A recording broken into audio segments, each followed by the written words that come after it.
Salam alaikum wa rahmatullahi ta'ala wa barakatuh, mes chers élèves. Aujourd'hui, on va parler de l'image d'un intervalle par une fonction continue.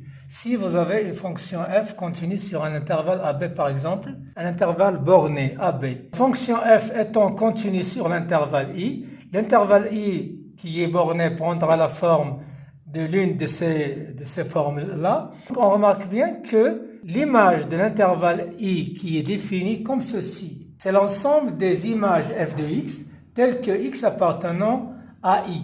Donc, vous remarquez bien sur la figure ci-dessus que les images des x appartenant à l'intervalle AB prendront des images dans un intervalle bien donné.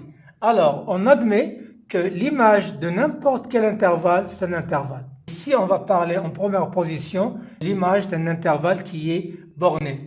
Et fonction étant continue, on remarque que vous avez un maximum et un minimum qui est atteint par la fonction en question. Donc, les images de n'importe quel x appartenant à l'intervalle AB sera entre petit m et grand M. Donc, quel que soit x appartenant à l'intervalle AB, on a f de x, il est comprise entre petit m et grand M. Alors, dans ce cas, on va dire que l'image de l'intervalle i, elle est égale à l'intervalle m grand M. Ça, c'est la forme générale de l'image d'un intervalle. Ici, on parle d'un intervalle qui est borné. Donc, qui permet de dire ceci, c'est la continuité de la fonction f sur l'intervalle AB. Maintenant, si on suppose que la fonction f elle est monotone sur l'intervalle AB, quoi que ce soit la forme de l'intervalle AB de borne A et B, on peut dire que dans le cas où elle est croissante, AB comme un intervalle, l'image de AB sera f de A, f de B si vous avez l'intervalle fermé. Et si vous avez l'inverse, puisque la fonction est décroissante, on aura f de l'intervalle AB, du segment AB, c'est f de B, f de A. C'est le premier cas pour déterminer l'image de l'intervalle AB vis-à-vis de la monotonie de la fonction f. Donc, f de AB sera f de A, f de B.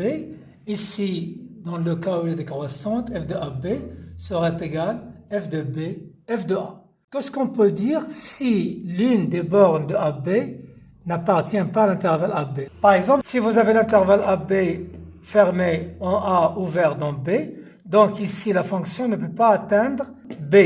Donc, ce qu'on va faire, c'est la limite, au lieu de faire l'image, c'est la limite quand x tend vers B, mais en conservant l'ordre f de A, puis la limite x tend vers B à gauche de f de x pour la borne B. C'est la même chose pour la fonction f quand elle est croissante. Vous avez l'intervalle AB ouvert en B, donc on va changer l'ordre parce qu'elle est décroissante. On aura f de A puisque A appartient à l'intervalle AB, mais pour le B, c'est la limite x tend vers B à gauche de f de x. On dira la même chose pour l'intervalle ouvert en A, fermé en B, et pour l'intervalle ouvert AB, limite à droite de A et la limite à gauche, c'est l'image de B. Pour la fonction décroissante, on aura la limite à gauche de B, puis la limite à droite de A. Donc on aura les 4 cas pour déterminer l'image de l'intervalle AB vis-à-vis de la monotonie de cette fonction.